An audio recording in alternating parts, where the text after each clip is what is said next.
লাইলাতুল মোবারাকা একটা কথা আছে, লাইলাতুল কদর, এই দুইটা শব্দ কোরআনে আছে। এই দুইটা শব্দ নিয়ে তাফসীর কাকরা বহু বহু কথা বলেছেন। কিন্তু আমি এটা শুধু আপনাদেরকে সারমর্মটা বললাম যে এই লাইলাতুল বারাতে কি করা হবে সেটার সিদ্ধান্তটা আল্লাহ গ্রহণ করেন এবং কদরের রাতে এটা ফেরেশতাদের কাছে হস্তান্তর করেন। এই এক বছরের ব্যাপার, বাকিটা আবার আল্লাহর কাছেই থাকলো। এছাড়া এর বাইরে আল্লাহ কিছু করবেন না। তবে আমরা আমাদের মেহনত করলে আমাদের তকদির আল্লাহ পাল্টাই দেবেন। আল্লাহর জন্য কোনো জিনিস মানা বা পালন করা অজেব না। যেটা আল্লাহ বলছে আল্লাহ কিছু করতেই পারবেন না এমন না, তিনি যা ইচ্ছা তাই করতে পারবেন, এটা তো বারবার তিনি বলছেন। তিনি যা ইচ্ছা তাই করতে পারবেন, তাহলে আমার তাকদির পাল্টাইতে পারবেন না? বলেন। তাহলে আপনাকে করতে হবে মেহনত। তাকদিরে কী আছে এই নিয়ে ঘুমেই থাকলে হবে না, আপনাকে মেহনত করতে হবে, সৎপথে পরিশ্রম করতে হবে, আল্লাহ তাআলা আপনার ভাগ্য পাল্টাই দেবে। তা তো আল্লাহ বলেছেন ইন্নাল্লাহা লা ইউগাইয়িরু মা বিকওমিন হাত্তা ইউগাইয়িরু মা বিআনফুসিহিম। একটা জাতির পরিবর্তন আল্লাহ ঘটাবেন না যতক্ষণ না তারা নিজেদের মধ্যে পরিবর্তন ঘটায়। আউযু বিল্লাহি মিনাশ শাইতানির রাজীম। ওয়ালাকাদ ইসতুহজিয়া বিরুসুলিম মিন ক্বাবলিকা ফাআমলাইতু লিল্লাযীনা কাফারু সুম্মা আকাশতুহুম ফাকাইফা কানা ইকাব। আল্লাহ বলেন, হে মুহাম্মদ সাল্লাল্লাহু আলাইহি ওয়াসাল্লাম, আপনার আগে অনেক রসুলকে উপহাস করা হয়েছে, আপনার আগে অনেক রসুলগণকে উপহাস করা হয়েছে, ঠাট্টা করা হয়েছে। ফাআমলাইতু লিল্লাযীনা কাফারু, আল্লাহ বলেন আমি সেই কাফেরদেরকে ঢিল দিয়েছিলাম। সুম্মা আখাজতুহুম, ঢিল দেওয়ার পরে আমি তাদেরকে পাকড়াও করেছিলাম। ফাকাইফা কানা ইকাব, কিরূপ ছিল আমার শাস্তি। তাহলে মুহাম্মদ সাল্লাল্লাহু আলাইহি ওয়াসাল্লামকে আল্লাহ সান্ত্বনা দিচ্ছেন যে আপনার পূর্বে যারা রাসূল ছিলেন তাদের সাথেও তার জাতি উপহাস করেছে, ঠাট্টা করেছে, বিদ্রূপ করেছে, কিন্তু আমি তাদেরকে ঢিল দিয়ে পাকড়াও করেছি। আমার শাস্তি কেমন ছিল? আল্লাহ বলেন আফামান হুয়া কায়িমুন আলা কুল্লি নাফসিন বিমা কাসাবাত ওয়া জাআলু লিল্লাহি শুরাকা কুল সাম্মিহুম। আল্লাহ বলেন যে সত্তা, যে মালিক, যে আল্লাহ এমন ক্ষমতার মালিক যে প্রত্যেকটা মানুষ যা অর্জন করে, উপার্জন করে, তিনি তার উপরে সাক্ষী, তার উপস্থিতিই সবাই করে। আমরা ভালো মন্দ যাই করি সেখানে আল্লাহ উপস্থিত থাকেন, আল্লাহর উপস্থিতিই প্রত্যেকটা মানুষ সকল কার্য সম্পাদন করে। তো এমন এক সত্তা, এমন এক শক্তিশালী মাবুদ, এই আল্লাহকে বাদ দিয়া ওয়া জাআলু লিল্লাহি শুরাকা, তারা আল্লাহর অংশীদার বানায়। লাত, উজ্জা, মানাত, ওল, হবল, বালবাক্কু, এই বিভিন্ন মূর্তিগুলিকে তারা আল্লাহর অংশীদার নির্বাচন করে। আল্লাহ বলেন কুল, আপনি তাদেরকে বলেন সাম্মুহুম, তাদের নাম বলো। আল্লাহর সমকক্ষ কে, আল্লাহর অংশীদার কারা, তাদের নাম বলো, নাম ঘোষণা করো। অথবা আম তুনাব্বিউনাহু, অথবা তোমরা আল্লাহকে জানাচ্ছ এমন কিছু বিমা লা ইয়ালামু ফিল আরদি, যা পৃথিবীর মধ্যে আছে অথচ আল্লাহ জানে না। পৃথিবীর মধ্যে এমন কিছু তোমরা আল্লাহকে খবর দিচ্ছ যে ব্যাপারে আল্লাহ জানেন না, আল্লাহর অজানা কিছু আল্লাহকে শোনাচ্ছ, যে আল্লাহর অংশীদার আছে তোমরা বলছো, তা আল্লাহ জানেন না, আল্লাহকে শোনাচ্ছ তোমরা, ধমক দিচ্ছেন। আম্বে জাহের মিনাল কওল, অথবা তোমরা শোনা কথা, বানানো কথা বলো, মুখে আসে তাই বলো, জাহের মিনাল কওল। আল্লাহ বলেন বাল জুজ্জানাল্লাযিনা কাফারু মাকরুহুম, সুশোভিত করা হয়েছে কাফেরদের জন্য তাদের এই ষড়যন্ত্র। ষড়যন্ত্র হচ্ছে মানুষের অগোচরে তার ক্ষতির চেষ্টা করা। আপনি জানতে পারবেন না, আপনার অগোচরে, আপনার পিছনে, আপনার অগোচরে আপনার মধ্যে ক্ষতির চেষ্টা করা, এটার নাম হলো মাকার, ষড়যন্ত্র, কনস্পিরেসি। তা আল্লাহ বলেন কাফেরদের জন্য তাদের এই যে ষড়যন্ত্র, এটা তাদের জন্য শোভন করা হয়েছে। অসুদ্দানের সাবিল, এবং তাদেরকে আল্লাহর পথ থেকে বিমুখ রাখা হয়েছে। অমায়ুদুল্লাহ ফামালাহু মিন হাদ, যাকে আল্লাহ বিপদগামী করে তার জন্য কেউ পথ প্রদর্শনকারী নাই। আল্লাহ বিপদগামী করলে তাকে কেউ হেদায়েত দান করতে পারেন না। এই জন্য আমরা সবসময় আল্লাহর কাছে বলবো যে আল্লাহ আমাদের জন্য আপনি খারাপ কিছু কল্পনা করবেন না, খারাপ আমাদের জন্য কিছু আপনি মঞ্জুর করবেন না, আপনাদের ভালো মঞ্জুর করেন। আল্লাহর কাছে প্রার্থনা করতে হবে যাতে তিনি আমাদের কল্যাণকর কাজগুলি আমাদের জন্য তিনি মঞ্জুর করেন। লাহুম আযাবুন ফিল হায়াতিদ দুনিয়া, এবং যারা বিপদগামী হয় তাদের জন্য রয়েছে শাস্তি এই দুনিয়ার জীবনে।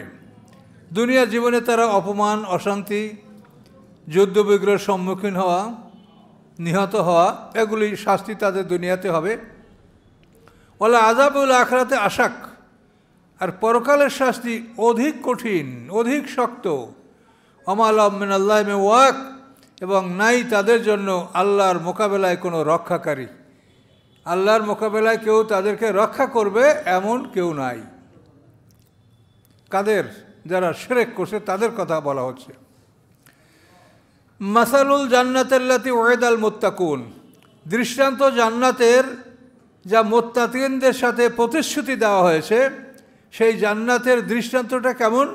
তাজরি মিন তাহতিহাল আনহার, এই জান্নাতগুলির তলদেশ থেকে নহর প্রবাহিত।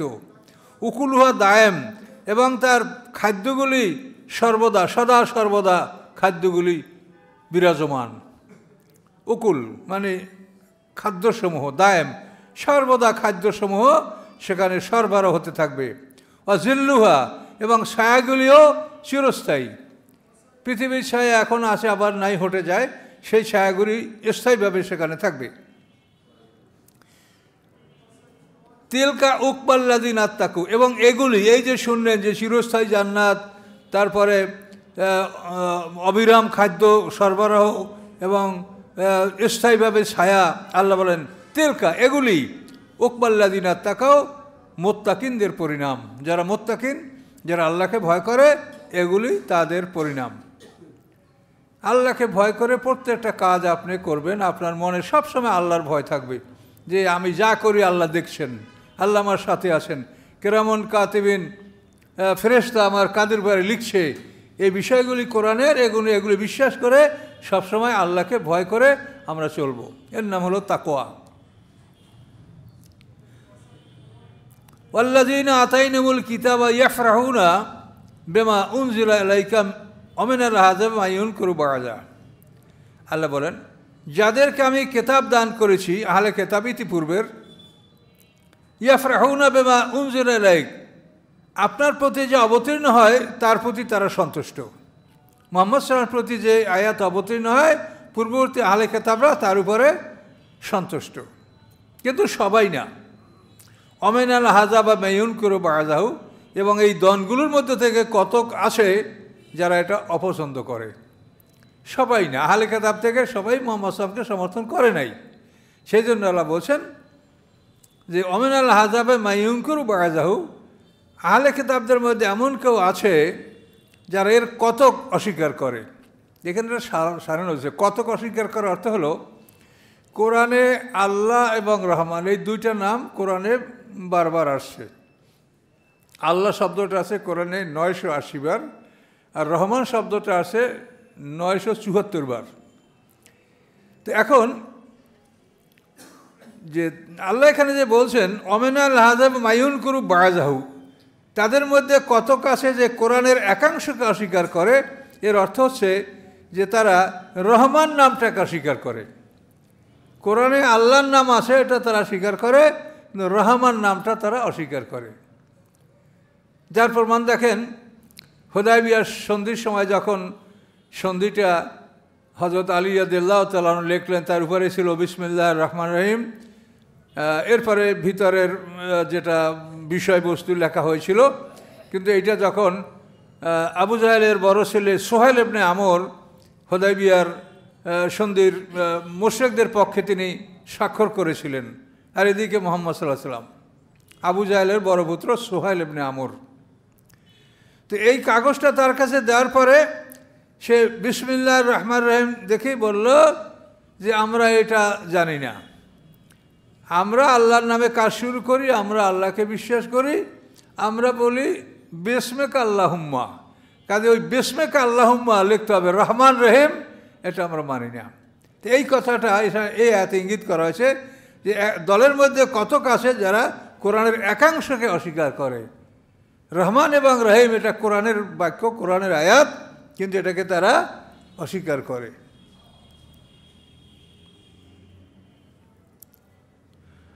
কুল ইন্নামা উমিরতু আন আ'বুদাল্লাহ, আপনি বলেন যে আমি আদিষ্ট, আমাকে আদেশ করা হয়েছে যে আমি আল্লাহর ইবাদত করব। আন আ'বুদাল্লাহ, আমি আল্লাহর গোলামি করব। ওয়ালা উশরিকা বিহি, এবং তার সঙ্গে আমি বিন্দুমাত্র শরিক করব না। ইলাইহি আদু, আমি সেই আল্লাহর দিকে তোমাদেরকে ডাকি। ওয়া ইলাইহি মাআব, এবং তারই নিকট সকলের প্রত্যাবর্তন।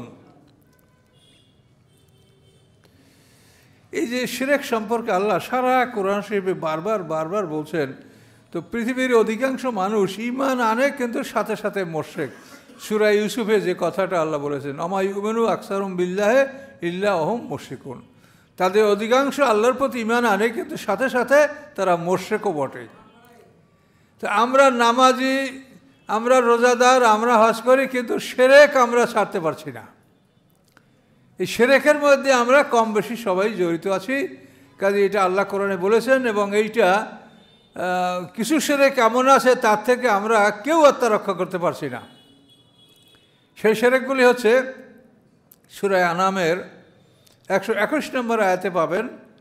এটা আমার আলোয়াদার বই সত্য দলের পরিচয়, সম্ভবত এটা পাবেন। সেখানে আল্লাহ বলেছেন, সূরা আনামের 121 নম্বর আয়াত, ওয়াইন্না শায়াতিনা লা ইউহুনা ইলা আউলাইহিম লিয়াজাদিলুকুম, নিশ্চয়ই শয়তানেরা শয়তানের বন্ধুদের কাছে ওই পাঠায় যাতে শয়তানের বন্ধুরা তোমাদের সাথে তর্কে লিপ্ত হতে পারে। আল্লাহ সামনে বলেন, ওয়াইন আতাতুমুহুম, যদি তোমরা শয়তানের বন্ধুদের অনুকরণ করো, ইন্নাকুম লা মুশরিকুন, নিশ্চয়ই তোমরা, অবশ্যই তোমরা মুশরিক হবে। এই যে আয়াত কোরআনের, এই আয়াতে আমরা আলেম ওলামা যে যা বলেন, যে যেখানে, আমরা সবাই এই শিরকের মধ্যে লিপ্ত। যে শয়তানের বন্ধুদের আনুগত্য করলে নিশ্চয়ই তোমরা, অবশ্যই তোমরা মুশরিক। এখন এই শয়তানের বন্ধুদের আনুগত্য আমরা করছি। আমাদের ইসলামে যে দণ্ডবিধান, সেখানে হলো হুদুদ, কেসাস, তাজির, কিন্তু সেইটাকে ওরা বন্ধ করে দিয়ে ওরা চালু করছে ফৌজদারি আদালত।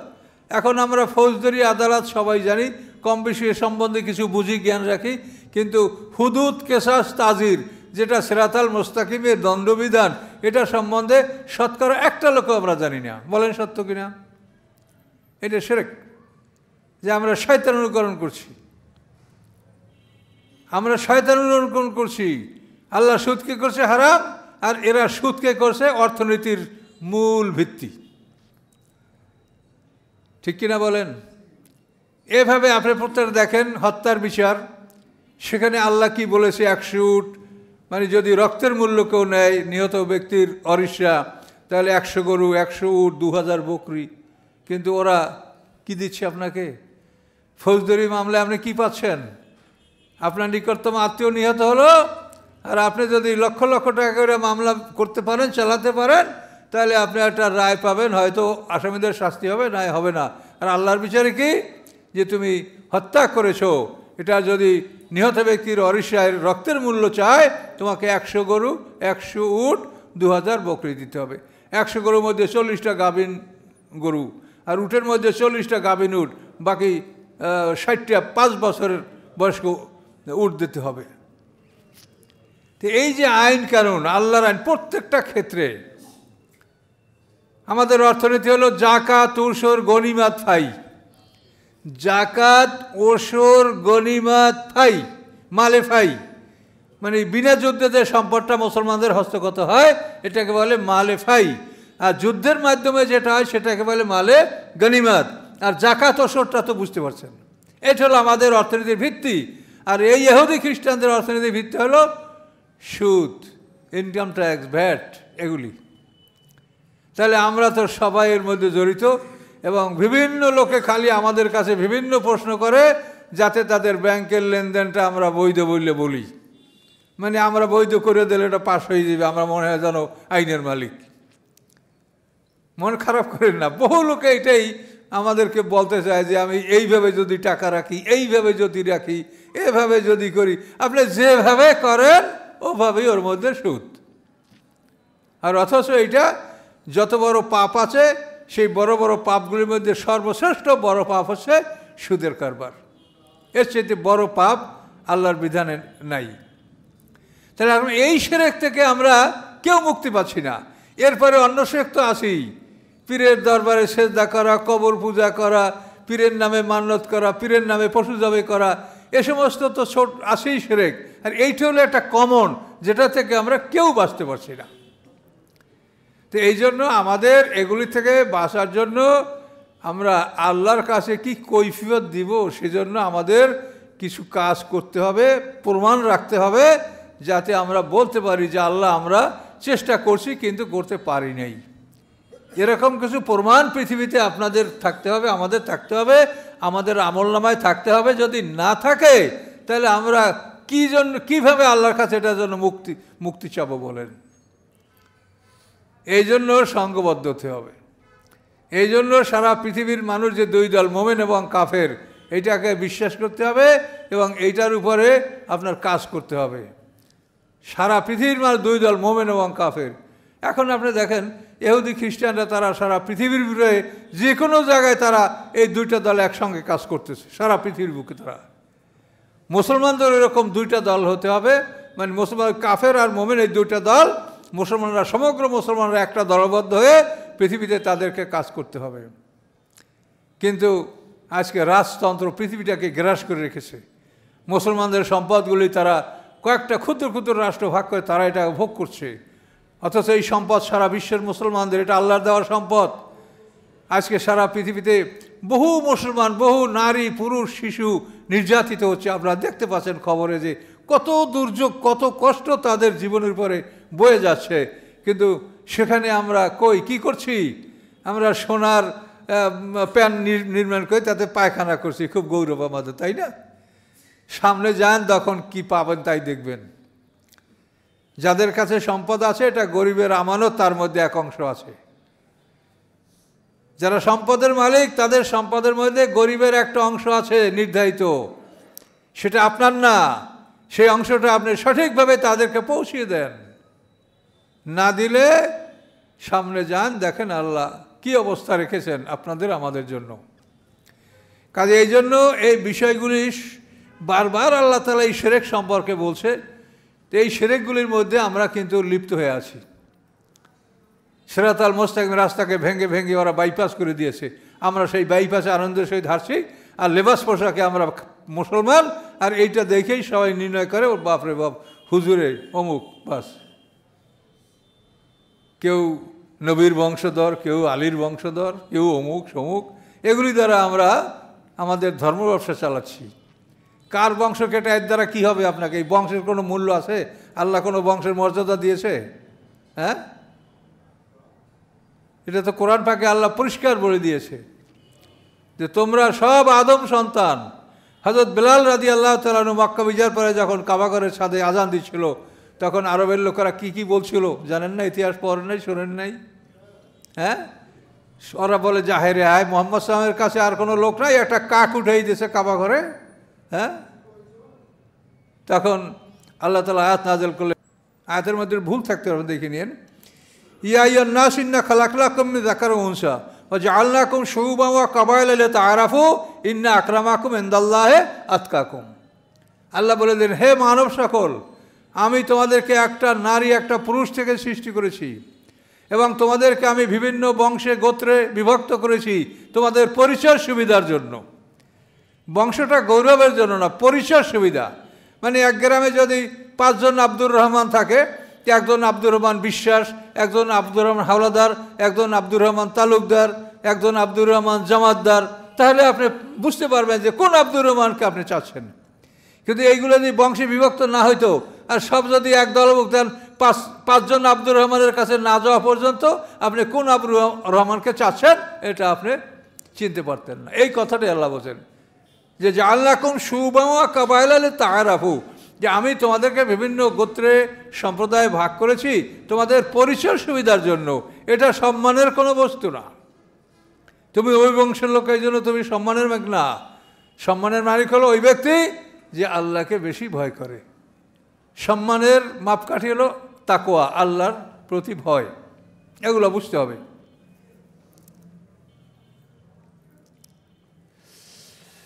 কুল আপনি বলুন ইন্নামা উমিরতু আন আ'বুদাল্লাহ, আমি আদিষ্ট, আমাকে আদেশ করা হয়েছে যে আমি আল্লাহর ইবাদত করব, ওয়ালা উশরিকা বিহি, এবং তার সাথে আমি বিন্দুমাত্র শরিক করব না। ইলাহি আদু, আমি সে আল্লাহর দিকে তোমাদেরকে ডাকছি, ওয়া ইলাহি মাফ, এবং সে আল্লাহর নিকটেই তোমাদের আমাদের সকলের প্রত্যাবর্তন। ওয়াকাযালিকা আনজালনাহু হুকমান আরাবিয়্যা, এভাবেই আমি নাজেল করেছি এই কোরআনকে হুকমান আরাবিয়্যা, আরবি ভাষায় নির্দেশ আদেশসমূহ। ওয়ালা ইত্তাবাত আওয়াহুম, হে নবী যদি আপনি তাদের ইচ্ছার অনুকরণ করেন, বাদামা জাআকা মিনাল ইলমি, এরপরে যে আপনার কাছে জ্ঞান এসেছে, কোরআন এসেছে, এরপরে যদি তাদের ইচ্ছা আকাঙ্ক্ষা কামনা বাসনা অনুকরণ করেন, মালাকা মিনাল্লাহি মিন ওয়ালি, থাকবে না আপনার জন্য আল্লাহর পক্ষ থেকে কোনো রক্ষাকারী বন্ধু, ওয়ালা ওয়াক, এবং না কোনো রক্ষাকারী, না কোনো প্রোটেক্টিং ফ্রেন্ড, কোনো রক্ষাকারী বন্ধু থাকবে না, ওলি থাকবে না, কেউ রক্ষাকারীও থাকবে না। তাই আল্লাহ তাআলা এটা মুহাম্মদ সাল্লাল্লাহু আলাইহি ওয়াসাল্লামকে আদেশ দিয়েছেন, এটা আমাদের জন্য, যে আপনি ওহী আসার পরে, কোরআন আসার পরে যদি আমরা বা কোনো মুসলমান বিধর্মীদের কামনা বাসনার ইচ্ছার অনুকরণ করি, তাহলে আল্লাহর পক্ষ থেকে আমাদের জন্য কোনো ওলি, কোনো রক্ষাকারী আমরা পাবো না। কাজে থাকতে হবে সোজা, ফাস্তাকিম কামা উমিরতা ওয়ামান তাবা মা'আক। আল্লাহ রসুলকে সাহাবায়ে কেরাম জিজ্ঞাসা করছেন, ইয়া রাসূলুল্লাহ, কোরআনের কোন আয়াতে আপনার দাড়ি চুল পাকতে শুরু করেছে? তখন আল্লাহ রসুল বলছেন সূরা হুদের এই আয়াত, ফাস্তাকিম কামা উমিরতা, যে তুমি সোজা থাকো যেভাবে তোমাকে আদেশ দেওয়া হয়েছে। ওয়ালা তারকানু ইলাল্লাযিনা যালামু, জালেমদের দিকে এক বিন্দু ঝোঁকা যাবে না, আপনি ঝুঁকবেন না, যদি ঝোঁকেন ফাতামাসসাকুমুন নার, তোমাদেরকে আগুন স্পর্শ করবে। জালেমদের দিকে বিন্দু মাত্র ঝোঁকা যাবে না, সোজা থাকতে হবে। কিন্তু আমরা তো বিভিন্ন কারণে, রাজনৈতিক কারণে, বিভিন্ন ভোটের কারণে, বিভিন্ন কারণে আমরা কিন্তু আসলে জালেমদের দিকে ঝুঁকতে বাধ্য হই। তার কারণ কোনো একটা মানুষ যদি বলে যে আমি ভালো মানুষের ভোটে জয়যুক্ত হব, কোশ্চিনকালেও জয়যুক্ত হবে না, বলেন হবে? ভালো মানুষের ভোটে একটা লোক জয়যুক্ত হবে, একটা সমাজে কয়টা ভালো লোক আছে? কাজে এগুলো করতে গেলে তখন আমাদের কি করতে হবে?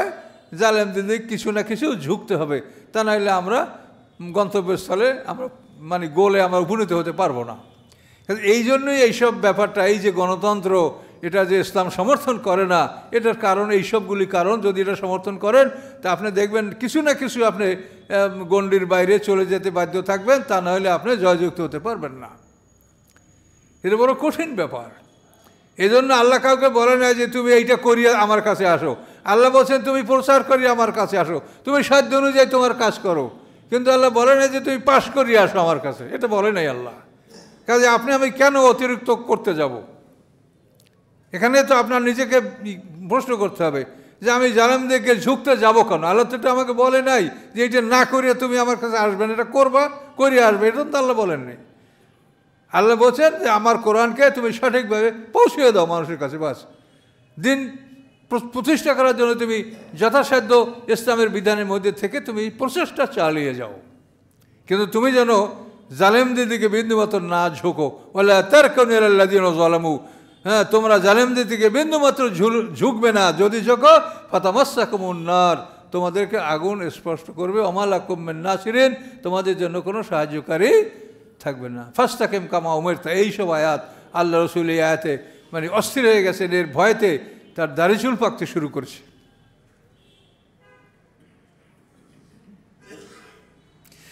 ওয়ালাকাদ আরসালনা রাসূলাম মিন ক্বাবলিকা, আল্লাহ বলেন নিশ্চয়ই আমি আপনার পূর্বে অনেক রসুল পাঠিয়েছি।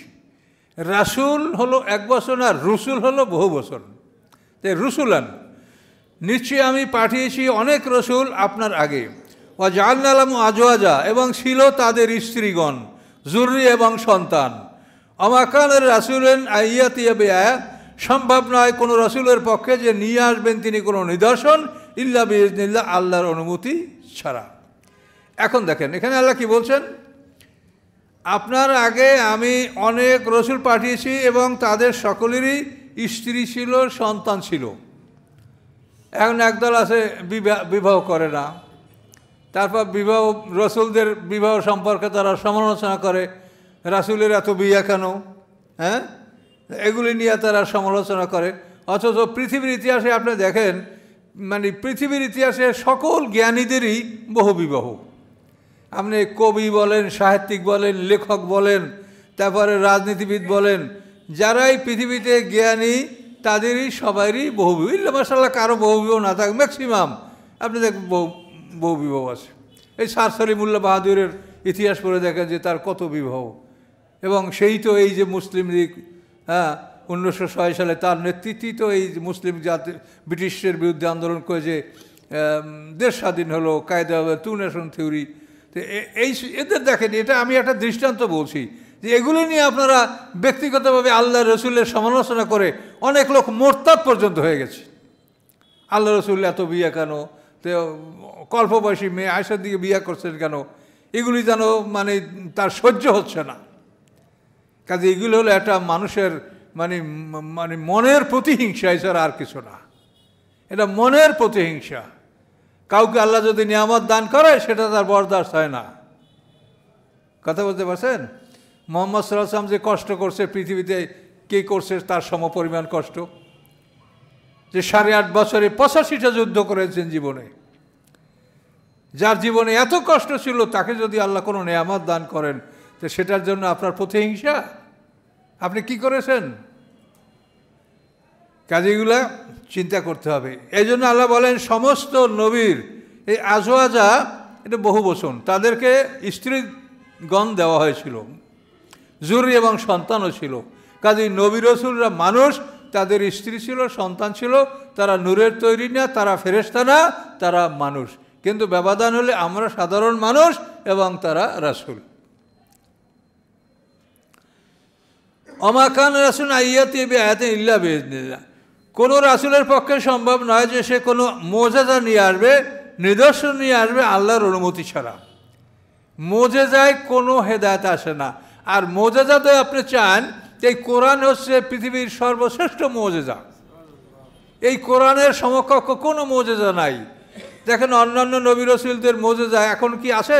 মুসা আলাইহিস সালামের লাঠি অবশ্য বাক্সের মধ্যে আছে, বনী ইসরাঈলদের সিন্ধুকের মধ্যে, কিন্তু তা মানে তার কার্যকারিতা তো নাই, নিষ্ক্রিয়ভাবে আছে। আর এই কোরআন সক্রিয়ভাবে মুজিজা, মানে পৃথিবীর কোনো শক্তি এটার মোকাবেলা করতে পারে না। সমস্ত ধর্মের নেতারা একে সম্মান করে, একমাত্র বোকা ছাড়া এই কোরআনের সমালোচনা কেউ করে না। এই যে পৃথিবীর সমস্ত বড় বড় নেতারা এদের জীবন জানিয়ে দেখেন, যারা অধিকাংশ নেতারা কোরআন পড়ে, তাতে সে কোরআনের যতই বিরোধিতা করুক, সত্যিতা করুক, কিন্তু সে কোরআন পড়ে। ইন্দিরা গান্ধীর মৃত্যুর পরে তার সৎকারের জন্য যখন সর্বধর্মীয় লোক একত্রিত হয়েছিল, সবচাইতে বেশি পাঠ করা হয়েছে কোরআন। দেখেন না এই খবরে? তাহলে এই কোরআন এমন এক বস্তু, এমন এক জিনিস আল্লাহর, যে এর সঙ্গে কেউ মোকাবেলা করতে পারে না। কাজে এটা হলো সবচাইতে বড় মুজিজা। মুজিজা মানে কি? যে মানুষকে দুর্বল করে ফেলে, মানে এর সামনে আপনার শক্তি অপারগ হয়ে যাবেন, আপনি পারবেন না।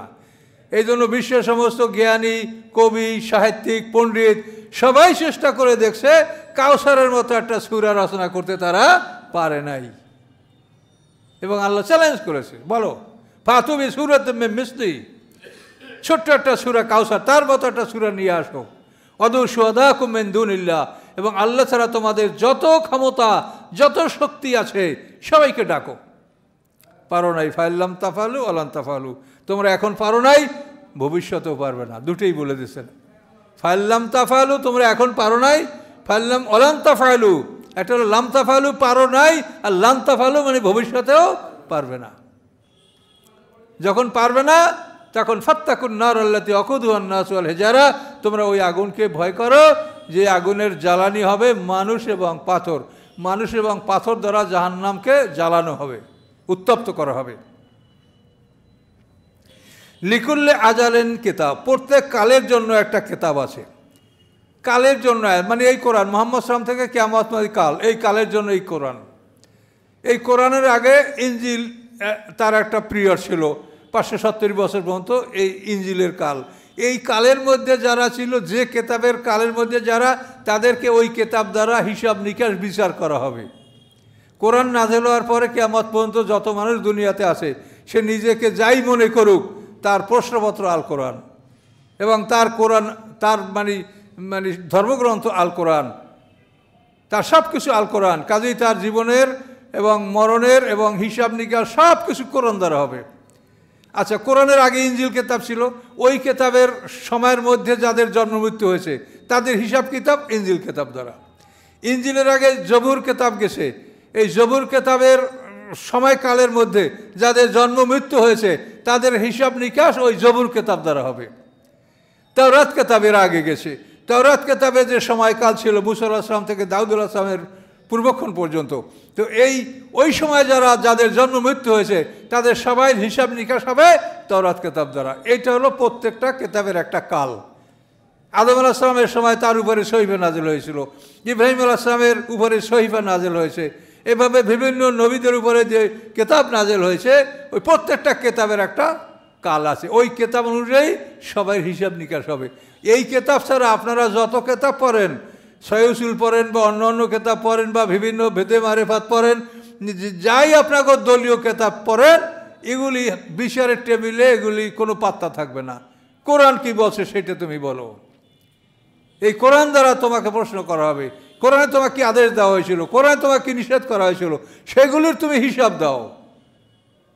তুমি কোন কেতাব পড়েছো না পড়েছো সেটা আল্লাহ জিজ্ঞাসা করবে না। তুমি কোরআনে যা আছে সেইটার হিসাব দাও, জবাব দাও। করতে বলা হয়েছে করেছো কিনা, নিষেধ করা হয়েছে তুমি বিরত থেকেছো কিনা। লিকুল্লে আজালেন কেতাব, প্রত্যেকটা কালের জন্য একটা কেতাব। এখন বুঝতে পারলেন?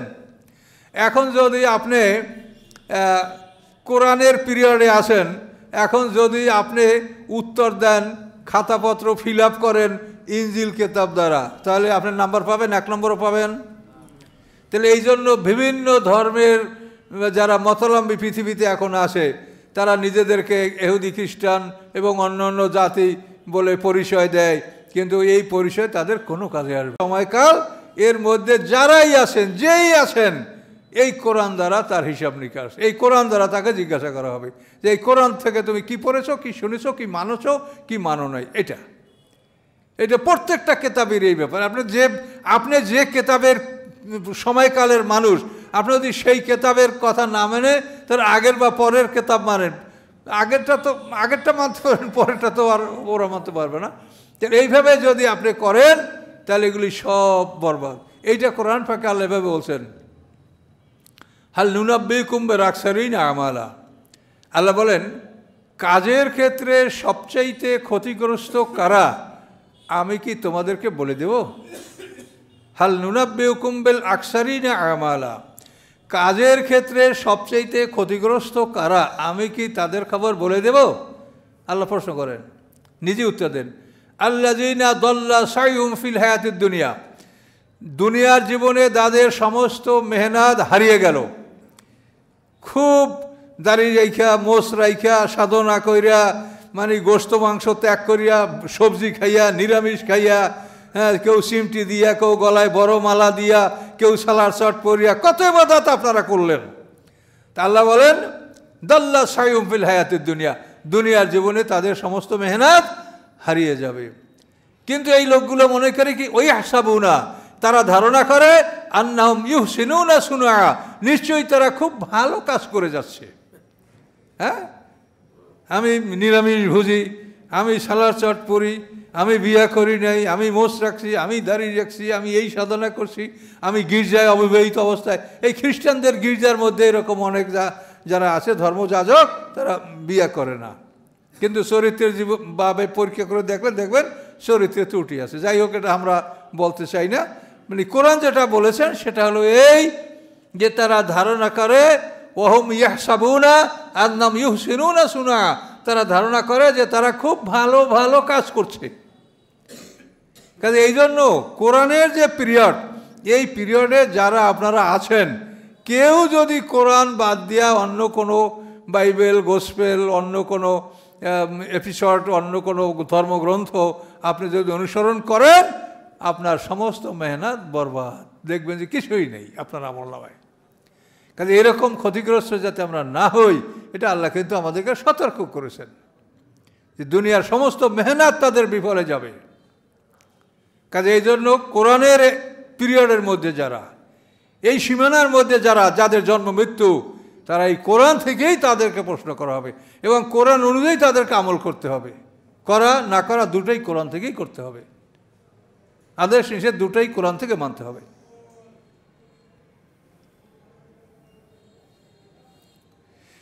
ইয়ামুল্লাহ মায়াশা ইউসবেদ, আল্লাহ যা ইচ্ছা তিনি মুছে ফেলেন, যা ইচ্ছা তিনি ঠিক রাখেন। বিরাট ব্যাপার। তকদিরের ব্যাপারে আমরা ভীত যে কি লেখা আছে, যা লেখা আছে ওটা তো ঘটবেই, তাহলে আমি নামাজ পড়ে কি করব, রোজা করে কি করব, চেষ্টা করে কি করব। তকদিরে বিশ্বাস আমাদের জন্য ফরজ, তাই না? যা মানে বিধির লিখন না যায় খণ্ডন, what is lotted cannot be blotted, এই যে কথাগুলি আছে। তো এটা এই আয়াতে আপনি দেখেন, আপনি যা বলছেন বা আপনি যা বুঝেছেন, দেখেন আল্লাহ কি বলেন। আল্লাহ বলেন ইয়ামহুল্লাহ মায়াশা, তিনি যা ইচ্ছা মিটিয়ে ফেলেন, যা ইচ্ছা তিনি ঠিক রাখেন। হ্যাঁ, ওয়াইন্দাহু উমুল কেতাব, তার কাছে হলো অরিজিনাল কেতাব। কেতাবের মা মানে অরিজিনাল কপি, তকদিরের অরিজিনাল কপি এটা আল্লাহর হাতে। কাজেই তিনি যা ইচ্ছা মুছে ফেলেন, যা ইচ্ছা ঠিক রাখেন। তাহলে আপনার কোনো আর দুশ্চিন্তা আছে?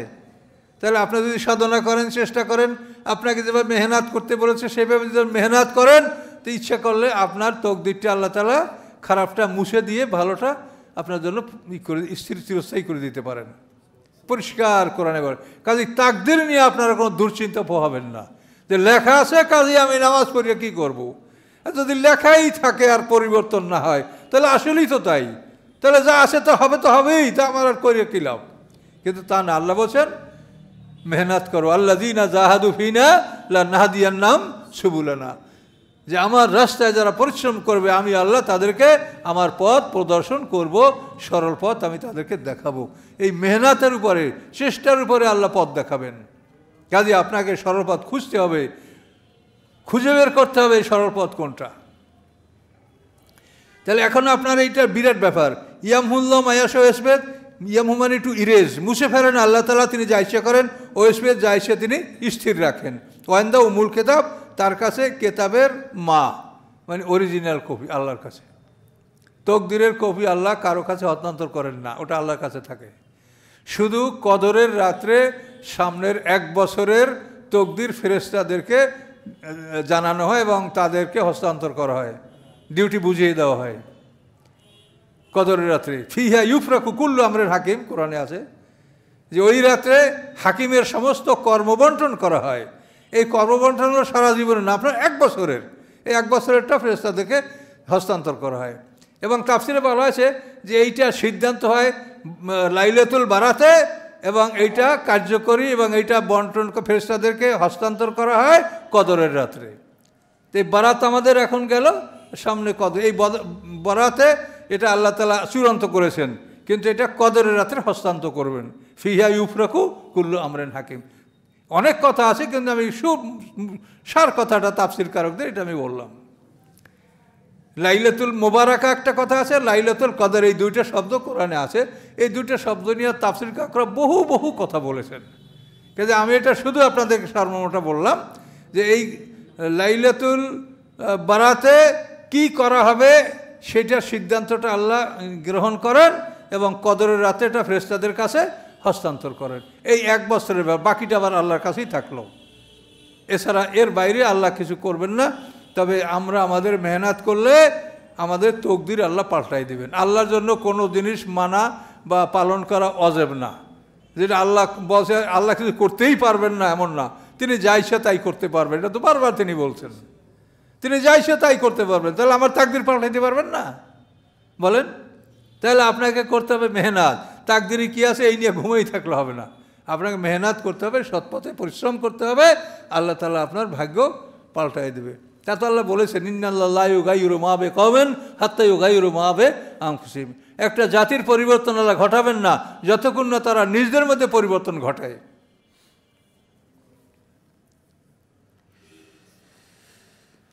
ওয়াম্মা নুরিয়ান্নাকা বা'দাল্লাযী না'iদুহুম আও নাতাওয়াফান্নাকা ফাইন্নামা আলাইকাল বালাগ।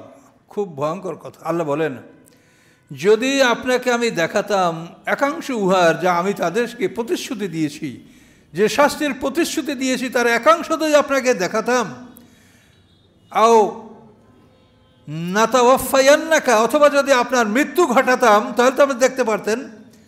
তাহলে আপনি বুঝতে পারতেন যে তাদেরকে আমি কত কঠিন শাস্তির হুঁশিয়ারি দিয়েছি। ফাইন্নামা আলাইকাল বালাগ, হে রাসূল নিশ্চয়ই আপনার কর্ম হলো পৌঁছিয়ে দেওয়া, কোরআনের দাওয়াত পৌঁছিয়ে দেন। ও আলাইনাল হিসাব, আর আমার কর্তব্য হলো হিসাব গ্রহণ করা। তা রাসূলের উপরে যা দায়িত্ব আমাদের উপরে একই দায়িত্ব না আর কিছু। আমরা ওয়ারাসাতুল আম্বিয়া, রাসূলের যে কাজ ছিল সেটা এখন আমরা, তাহলে আমাদের কাজ কি? বালাগ, পৌঁছিয়ে দেওয়া এবং হিসাব। কাজেই আমরা কেন অতিরিক্ত কাজ করতে যাব? আমরা কেন জালেমের দিকে ঝুঁকতে যাব? কি দরকার? আমরা তাদেরকে দাওয়াত পৌঁছে দিলেই তো আমরা খালাস পাবো ইনশাল্লাহ। কাজে এই জন্য কোরআনের দাওয়াত সঠিকভাবে পৌঁছে দেওয়া, এই ব্যাপারে আপনারা আমরা পরস্পর সহযোগিতা না করলে হচ্ছে না। আপনারা যদি সহযোগিতা না করে, আপনারা যদি উপস্থিত না হন, তাহলে আমি কি এটা প্রচার করতে পারবো? কাজে আমরা কিন্তু পরস্পর একটা সহযোগিতা, আমি সবটা একাই নিয়ে নেবো তা না, আপনারা আমার সাথে ভাগী হবেন। আল্লাহ রসুল দিন কায়েম করছে। সাহাবীদের ব্যাপারে আল্লাহ রসুল কী বলছে? আলিয়াউমা আকমালতু লাকুম দীনাকুম, তোমাদের জন্য আমি দিনকে পূর্ণতা দান। রাসূল একাকে তো বলেন নাই যে মুহাম্মদ সাল্লাল্লাহু আলাইহি ওয়াসাল্লাম আপনাকে আমি দিনটা পূর্ণ করে দিই, বলছে আলিয়াউমা আকমালতু লাকুম দীনাকুম, তোমাদের দিনকে আমি পূর্ণতা দান সবাইকে। তাহলে এটা আমরা কিন্তু সবাই এটার অংশীদার, যে আপনারা আমরা একে অপরের সহযোগিতার মাধ্যমে এই কোরআন আমরা সমাজে প্রচার করছি। আওয়ালাম ইয়ারাউন্না নাতিল আরদা নানকুসুহা মিন আতরাফিহা, আল্লাহ বলেন তারা কি দেখে না যে আমি মুশরিক কাফেরদের জমিনকে ছোট করে নিয়ে আসতেছি চতুর্দিক থেকে। মানে আস্তে আস্তে মুসলমানদের সাম্রাজ্য বাড়ছে আর কাফেরদের রাষ্ট্র ছোট হয়ে যাচ্ছে। সেইটা আল্লাহ বলছেন যে ওরা কি এখনও দেখে না যে আমি চতুর্দিক থেকে ওদের জমিন ছোট করে নিয়ে আসতেছি, এরপর এই করতে করতে ওদের সব জমিনে আমি মুসলমানদের দখলে দিয়ে দেব। এটা আল্লাহ বলছেন। আল্লাহ ইয়াহকুমু, আল্লাহ আদেশ দান করেন, লা মুআক্কিবা লি হুকমি, তার আদেশের পরিবর্তনকারী কেউ নাই। আল্লাহ যে আদেশ দিবেন এটা পরিবর্তনকারী কেউ নাই। ওহুয়া সারিউল হিসাব, এবং তিনি দ্রুত হিসাব গ্রহণকারী। অকাদ মাকারাল্লাযিনা মিন ক্বাবলিহিম, আল্লাহ বলেন তাদের আগে যারা ছিল তারাও ষড়যন্ত্র করেছে। ফালিল্লাহিল মাকরু জামিয়া, সমস্ত ষড়যন্ত্রের চাবিকাঠি আল্লাহর হাতে, সমস্ত ষড়যন্ত্র আল্লাহর হাতে। আল্লাহ যদি ষড়যন্ত্র বাস্তবায়িত না করেন তাহলে কারো ষড়যন্ত্র বাস্তবায়িত হবে না। ইয়ালামু মা তাকসিবু কুল্লু নাফসিন, তিনি জানেন প্রত্যেকটা মানুষ কি উপার্জন করছে, এটা আল্লাহ জানেন। ওয়াসায়ালামুল কুফফারু লিমান উকবাদ্দার, অচিরেই কাফেররা জানতে পারবে যে পরকালের বাসগৃহ কাদের জন্য নির্ধারিত রয়েছে। ওয়াকুলুল্লাযিনা কাফারু লাস্তা মুরসালা, এবং কাফেররা বলে যে আপনি প্রেরিত রসুল নন, আপনি রসুল নন। এর জবাবে আপনি বলেন কুল, আপনি বলেন কাফা বিল্লাহি শাহিদাম বাইনি ওয়া বাইনাকুম, আল্লাহ যথেষ্ট আমার মধ্যে এবং তোমাদের মধ্যে সাক্ষী হিসাবে। আল্লাহই যথেষ্ট আমি রসুল কিনা। আর ওমান ইনদাহু ইলমুল কিতাব, এবং যাদের কাছে কিতাবের জ্ঞান আছে সাক্ষী হিসাবে তারা যথেষ্ট। তোমরা যদি আমাকে বলো যে আপনি রসুল না, এতে কিছু আসে যায় না। আল্লাহ সাক্ষী এবং যাদের কাছে কিতাবের ইলম আছে তারাও সাক্ষী যে আমি আল্লাহর রসুল। এই বলে সূরাটা এখানে সমাপ্ত হলো। আমানতু বিল্লাহ।